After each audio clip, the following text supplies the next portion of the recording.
नमस्कार दोस्तों, मेरा नाम है आकाश और आज मैं अपने इस YouTube चैनल एजे आर्मी क्लासेस पर फिर से आपका स्वागत करता हूं, अभिनंदन करता हूं। दोस्तों, हमारी पुरानी वीडियोस को देखते हुए और इन वीडियोस को देखते हुए आप ये बात तो समझ गए होंगे कि हमारा मेन उद्देश्य क्या है। हमारा मेन उद्देश्य है आर्मी जीडी के पेपर में पूछे जाने वाली जीके जीएस के प्रश्न। हमारा मेन फोकस उन 60% मार्क्सों पर है जो जीडी के पेपर में आर्मी में पूछे आते हैं। 60% आपका निर्भर करता है जीके जीएस पर।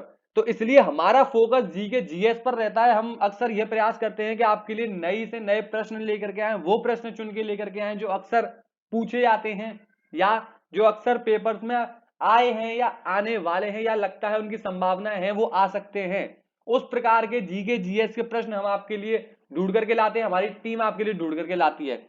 दोस्तों, अगर आप हमारी पुरानी वीडियोस के साथ लगातार जुड़े हुए हैं और अगर आप ये नई वीडियो भी देख रहे हैं तो भी आपको ये जान लेना है, ये स्पष्ट कर लेना है कि ये एजे आर्मी क्लासेस हमारा चैनल फिलहाल के लिए मेन उद्देश्य जीके जीएस का रखता है। जीके जीएस को टारगेट करता है, फोकस करता है। हमारा उद्देश्य ये है कि हमारे चैनल से पढ़ा हुआ जो बच्चा हो वो जीके जीएस में एक भी प्रश्न गलत ना करके आए, एक भी प्रश्न छोड़ करके ना आए, उसे पूरे 60 में से 60% नंबर मिले। जीके जीएस में से पूरे 60 नंबर वो हथिया ले जीके जीएस में।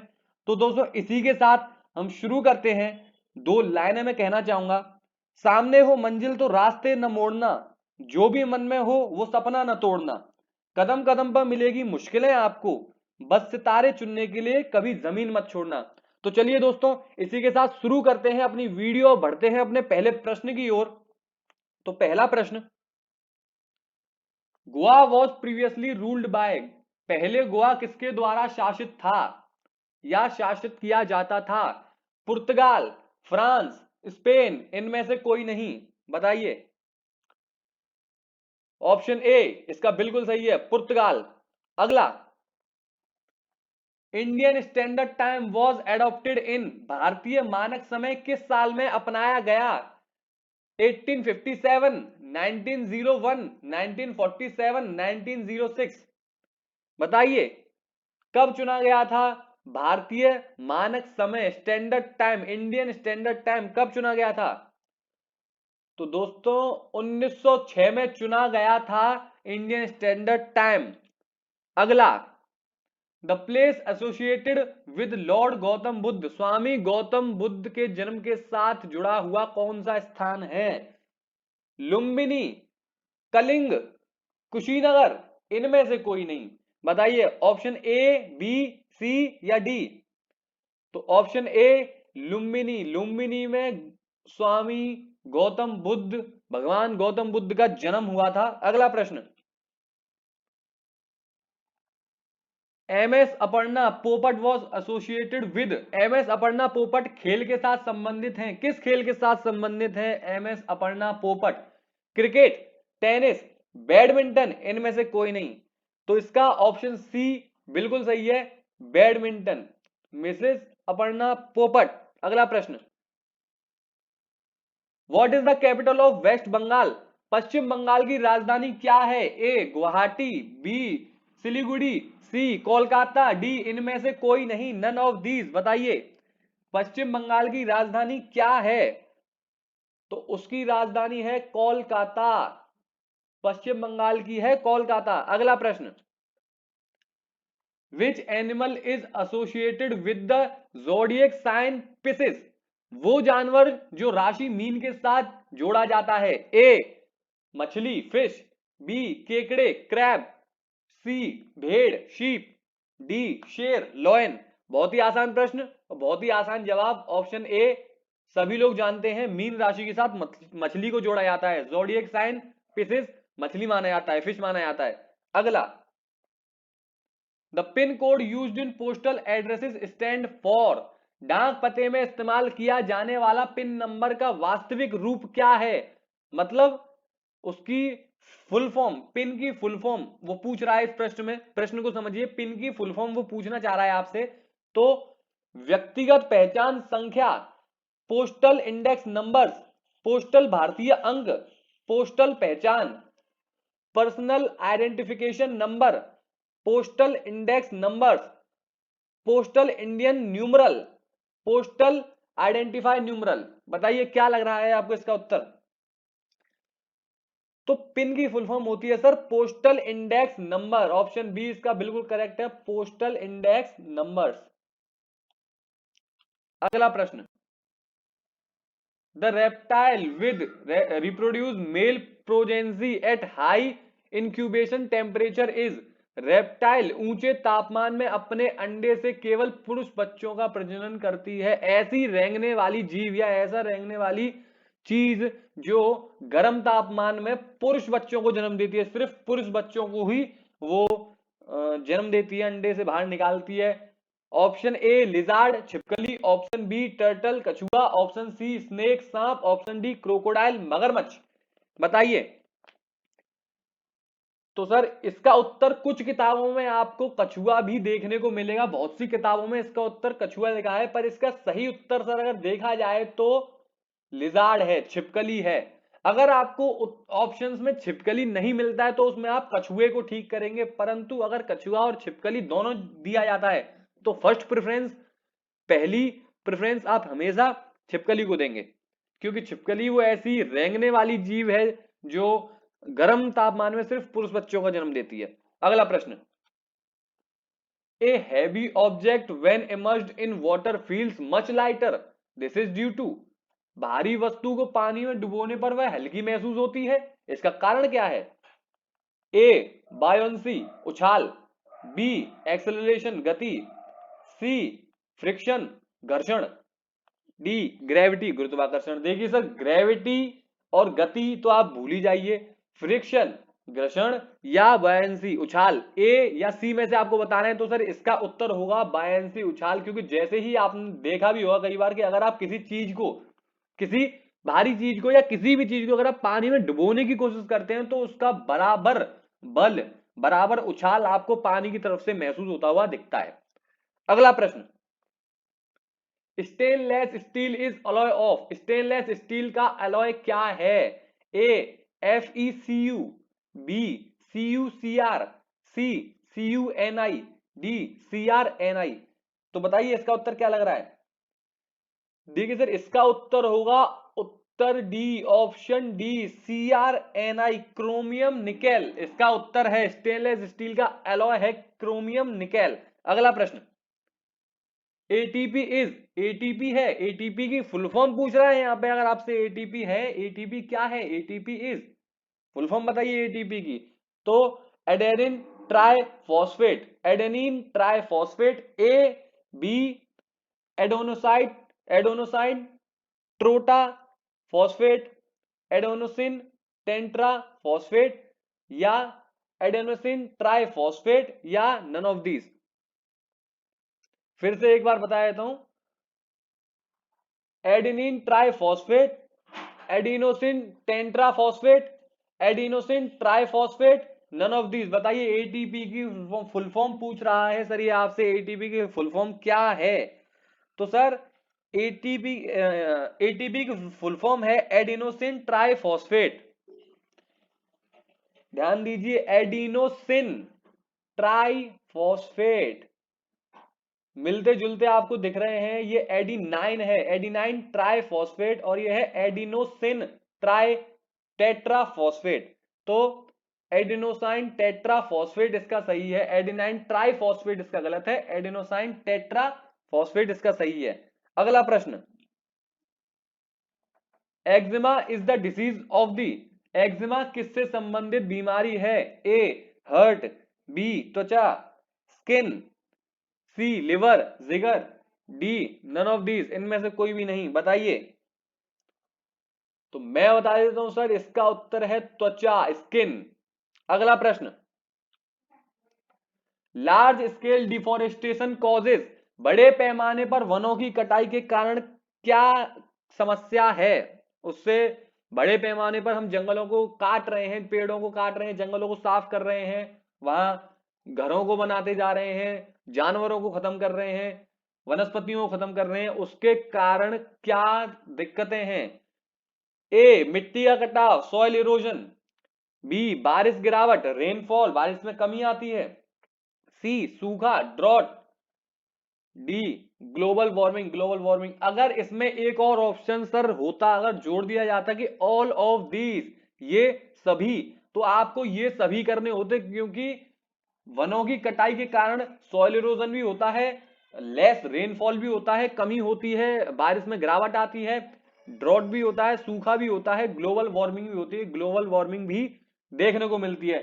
तो सर अगर इसमें ये ऑप्शन होता है कि ये सभी, तो आपको ये सभी बिल्कुल ठीक करने हैं। पर इसका मेन अगर देखा जाए, वनों की कटाई का अगर मेन कारण पूछा जाए क्या समस्या है, तो पहली समस्या, सबसे बड़ी समस्या मिट्टी का कटाव, सॉइल इरोजन। आपने देखा होगा अक्सर पहाड़ ढह जाते हैं, पहाड़ों पे से मिट्टी खिसक जाती है, पहाड़ खिसक जाते हैं, तो उसकी किस वजह से है? वो पेड़ों की कटाई की वजह से है। इसी वजह से तो पहाड़ खिसकते हैं, मिट्टियां खिसकती हैं। अगला प्रश्न, विच mirror is used for rear view in cars?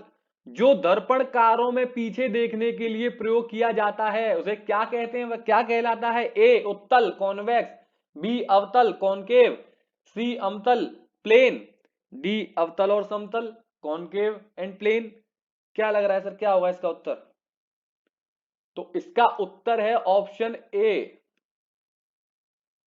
14 का उत्तर है उत्तल कॉन्वेक्स लेंस, उत्तल लेंस। अगला प्रश्न, what is the unit of electric current? विद्युत धारा की इकाई क्या है?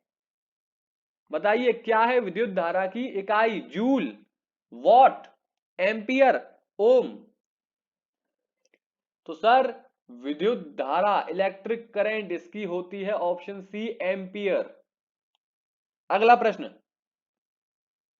The first umbrella was made in, पहला छाता बनाया गया था, कहां बनाया गया था पहला छाता? ए भारत इंडिया, बी चीन चाइना, सी जापान, डी इनमें से कोई नहीं, नन ऑफ दी। तो सर पहला छाता बनाया गया था चाइना में, चीन, सबसे पहला छाता चाइना में बनाया गया था। When did Alexander the great come in India? जब सिकंदर महान भारत में आया था, तो कब आया था सिकंदर महान भारत में? 326 ईसा पूर्व, 326 बीसी, 323 ईसा पूर्व, 323 बीसी, 356 ईसा पूर्व, 356 बीसी, 372 ईसा पूर्व, 372 बीसी। बताइए when did Alexander the great? तो सर अलेक्जेंडर द ग्रेट का माना जाता है 326 ईसा पूर्व, 326 बीसी में वो इंडिया में आया था, ये माना जाता है। अगला प्रश्न, who is the head of the council of ministers? मंत्रिपरिषद का प्रमुख कौन होता है? राष्ट्रपति प्रेसिडेंट, बी स्पीकर, सी गृह मंत्री, डी प्रधानमंत्री प्राइम मिनिस्टर। बताइए मंत्रिपरिषद मतलब, मंत्रिपरिषद का मतलब जो पार्टी रूलिंग पार्टी है, जो शासन कर रही है, जो शासित पार्टी है, उसका अध्यक्ष कौन होता है? सीधी सीधी सी बात है, प्रधानमंत्री उनके अध्यक्ष होते हैं। जो भी कार्यकारिणी पार्टी होती है या जो कार्य कर रही होती है, उसके अध्यक्ष प्रधानमंत्री को माना जाता है। तो रूलिंग पार्टी के प्रधानमंत्री होते हैं। इस टाइम पे बीजेपी है, बीजेपी के हैं श्री नरेंद्र दामोदर दास मोदी जी। अगला प्रश्न, सिक्किम ओज इट्स ओरिजिन फ्रॉम? अब सिख धर्म का मूल उद्गम स्थल है, मतलब सीधा सा समझने की कोशिश करिए, सिख धर्म कहां से निकला है, कहां से ओरिजिनेट हुआ है, कहां से बना है ये सिख धर्म? तो पहला हिंदू, दूसरा बुद्धा, तीसरा मुस्लिम, चौथा ईसाई। हिंदू बुद्ध मुस्लिम ईसाई, हिंदू बुद्धा मुस्लिम ईसाई। तो सर देखिए ये सिख धर्म के जो माना जाता है कहां से ऑरिजिनेट हुआ था, कहां से निकला था, तो सर ये हिंदू धर्म से निकला था सिख धर्म, और मुस्लिम धर्म भी हिंदू धर्म से ही निकला हुआ है। सिख और मुस्लिम दोनों ही हिंदू धर्म से निकले हुए हैं। अगला प्रश्न, in Mahabharata Arjun was the son of? Mahabharata में अर्जुन किसके पुत्र थे? मुझे लगता है कि लॉकडाउन के बाद इसका उत्तर सब जान गए होंगे। पहले भले ही कोई नहीं जानता हो इसका उत्तर, पर जब लॉकडाउन, पहला लॉकडाउन लगा था, मुझे लगता है उसके बाद में सभी लोगों का इसका उत्तर पता होगा कि अर्जुन जो थे वो पांडु पुत्र थे, क्योंकि इतनी महाभारत चली है डीडी नेशनल पर, रामायण और महाभारत, सच बता रहे हैं। चलिए छोड़िए ये सब बातें। अगला प्रश्न, Dandi march was part of the, Dandi march का हिस्सा था ए होम रूल आंदोलन, होम रूल मूवमेंट, बी असहयोग आंदोलन, नॉन कोऑपरेशन मूवमेंट, सी सवज्ञा आंदोलन, सिविल डिसोबीडियंस मूवमेंट, डी भारत छोड़ो आंदोलन, क्वाइट इंडिया मूवमेंट। बताइए दांडी मार्च किसका हिस्सा था, किस आंदोलन का हिस्सा था दांडी मार्च, बताइए, सोचिए सर। तो सर इसका उत्तर है सवज्ञा आंदोलन, सिविल डिसोबीडियंस मूवमेंट, इसी का पार्ट था दांडी मार्च। अगला प्रश्न, Anna Hazare belongs to which state, Anna Hazare किस राज्य से संबंधित है, मतलब अन्ना हजारे कहां किस राज्य से बिलोंग करते हैं, कहां उनका जन्म हुआ था। तो option A Uttar Pradesh, option B Orissa, option D Maharashtra, option D Bihar. A Uttar Pradesh, B Orissa, C Maharashtra, D Bihar. बताइए। तो सर अन्ना हजारे का जो माना जाता है जन्म स्थल कह लीजिए या किस राज्य से वो संबंध रखते हैं, किस राज्य से वो संबंधित हैं, तो सर ये महाराष्ट्र, ऑप्शन सी अन्ना हजारे साहब महाराष्ट्र से संबंधित हैं। अगला प्रश्न, Chandrayaan 2 was launched by which launch vehicle, very important question. Chandrayaan 2 किस प्रक्षेपण यान द्वारा प्रक्षेपित किया गया था, तो GSLV MK3MI, सॉरी M1, आई नहीं बोलते इसे, M1 बोलते हैं, GSLV MK3M1 या PSLV C47 या GSLV MK या PSLV C42। बताइए चंद्रयान 2, ध्यान दीजिए ज्यादा पुरानी बात नहीं है ये, चंद्रयान 2 कब लॉन्च हुआ था, बताइए, सोचिए जल्दी, उत्तर दीजिए इसका। चंद्रयान 2, तो इसका उत्तर है sir GSLV MK3M1।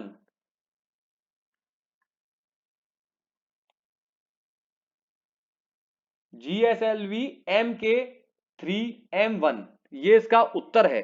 Chandrayaan 2 launch, इसी लॉन्च पैड से, इसी लॉन्च व्हीकल से इसे लॉन्च किया गया था। अगला प्रश्न, मेटामोर्फिज्म टर्न कोल इनटू, मेटामोर्फिज्म द्वारा कोयला किस रूप में बदला जाता है। अब सर आप जानते हैं कोयले से क्या निकलेगा, कोयले से सोना तो निकलेगा नहीं, प्लेटिनम तो निकलेगा नहीं, क्या निकलेगा, डायमंड निकलेगा। तो इसका सीधा सीधा उत्तर है डायमंड, सोना नहीं, प्लेटिनम नहीं, सीधा सीधा उत्तर डायमंड, कोयले की खदान से सोना निकलता है। अगला प्रश्न, Dada Saheb Phalke award is given for contribution of, Dada Saheb Phalke पुरस्कार किसके योगदान के लिए दिया जाता है, ए फिल्म्स, बी स्पोर्ट्स, सी लिटरेचर, डी मेडिसिन। बताइए फिल्म, स्पोर्ट्स, लिटरेचर या मेडिसिन। तो सर ऑप्शन ए इसका बिल्कुल सही है, दादा साहेब फाल्के अवार्ड फिल्म्स के लिए दिया जाता है, मूवीज के कंट्रीब्यूशन के लिए दिया जाता है, सहयोग के लिए दिया जाता है, योगदान के लिए दिया जाता है। अगला प्रश्न, who among the following was a famous author of Sanskrit, निम्न में से कौन संस्कृत का प्रसिद्ध लेखक था, ए कालिदास, बी मीराबाई, सी तुलसीदास, डी जयदेव। बताइए संस्कृत, ध्यान दीजिए संस्कृत का पूछ रहा है। तो सर तुलसीदास नहीं, मीराबाई नहीं, जयदेव भी नहीं, इसका उत्तर है ऑप्शन ए कालिदास को संस्कृत का बहुत ही अहम, बहुत ही मेन, बहुत ही प्रसिद्ध लेखक कहा जाता है, बहुत ही महत्वपूर्ण उन्हें माना जाता है संस्कृत के लिए, संस्कृत के कंट्रीब्यूशन के लिए कह सकते हैं। अगला प्रश्न, लगान film is based on which game, लगान फिल्म किस खेल पर आधारित है। बहुत ही आसान सा प्रश्न, क्रिकेट, टेनिस, हॉकी, वॉलीबॉल। मुझे लगता है कि 80% लोगों ने जो इस समय इस वीडियो को देख रहे हैं उन्होंने ये मूवी भी देखी होगी, तो इसका उत्तर भी उन्हें पता होगा। इसका उत्तर है क्रिकेट, ऑप्शन ए बिल्कुल सही है। अगला प्रश्न, which vitamin is soluble in water, कौन सा विटामिन पानी में घुलनशील है, कौन सा विटामिन ऐसा है जो पानी में घुल जाता है। बताइए कौन सा विटामिन ऐसा है जिसे हम पानी में घोल सकते हैं, vitamin B, vitamin K, vitamin A, none of these. तो सर विटामिन बी ऐसा विटामिन है जिसे हम पानी में घोल सकते हैं, soluble in water, vitamin B soluble in water. अगला प्रश्न, which of the following part cool the engine, निम्नलिखित में से कौन सा भाग इंजन को ठंडा करता है? Option A radiator, option B battery, option C gear box, option D odometer. तो सर इसका ऑप्शन है option A radiator. Radiator engine को ठंडा करने में मदद करता है, हेल्प करता है। अगला प्रश्न, natural solution has pH value, प्राकृतिक समाधान का पीएच मान है, क्या है? Option A 7, option B 0, option C 10, 10, D none of these, इनमें से कोई भी नहीं। तो सर नेचुरल सॉल्यूशन की पीएच वैल्यू पूछ रहा है, प्राकृतिक समाधान की पीएच वैल्यू, तो सर उसकी पीएच वैल्यू होती है 7। अगला प्रश्न, व्हाट इज एक्सेलरेशन, एक्सेलरेशन क्या है? अब ऑप्शन ए इलास्टिसिटी का बदलाव, the change in elasticity, B velocity का बदलाव, the rate of change of velocity, C ऊर्जा का परिवर्तन, the change of energy, D इन सभी से, ऑल ऑफ दीज। एक्सेलरेशन इन सभी से भी हो सकता है। तो बताइए क्या लग रहा है आपको इसका उत्तर, इसका आंसर? इलास्टिसिटी तो नहीं लग रहा, एनर्जी भी नहीं लग रहा, तो वेलोसिटी का बदलाव, the rate of change in velocity is refer to acceleration. अगला प्रश्न, the animal group with dry skin and horny scale is, सूखी त्वचा और खुदरे छिलके के साथ पशु समूह कौन सा है? तो देखिए सर, चिड़िया नहीं हो सकती, स्तनधारी मैमल्स नहीं हो सकते, नन ऑफ दीज बिल्कुल नहीं, रेंगने वाले जीव, आपने देखा हो जो जीव अक्सर रेंग करके चलते हैं, जो रेंगते हैं वो खुदरी त्वचा के होते हैं, सूखे सूखे से होते हैं, जैसे मगरमच्छ हो गया, जैसे कछुआ हो गया, जैसे सांप भी हो गए, छिपकली भी हो गई, इनकी त्वचा खुदरी होती है और ये सूखी सूखी सी त्वचा के होते हैं। तो ये रेंगने वाले जीव, जिन्हें हम इंग्लिश में रेप्टाइल्स कहते हैं। अगला प्रश्न, in mathematics what is measured in cubic metres, गणित में क्यूबिक मीटर में क्या मापा जाता है? ए क्षेत्र एरिया, बी मात्रा वॉल्यूम, सी परिधि सरकमफेरेंस, डी इनमें से कोई नहीं, नन ऑफ दीज। तो सर इसका ऑप्शन है ऑप्शन बी वॉल्यूम। मैथमेटिक्स में जो वॉल्यूम होता है वो नापा जाता है क्यूबिक मीटर के अंदर। अगला प्रश्न, the unit of current is, विद्युत की इकाई है ohm, watt, ampere, none of this. अरे ये तो दोबारा आया हुआ प्रश्न है। हाँ, इसी वीडियो में सर ये क्वेश्चन पहले भी आ चुका है, टीम की छोटी सी गलती, इसके लिए मैं माफी चाहता हूं।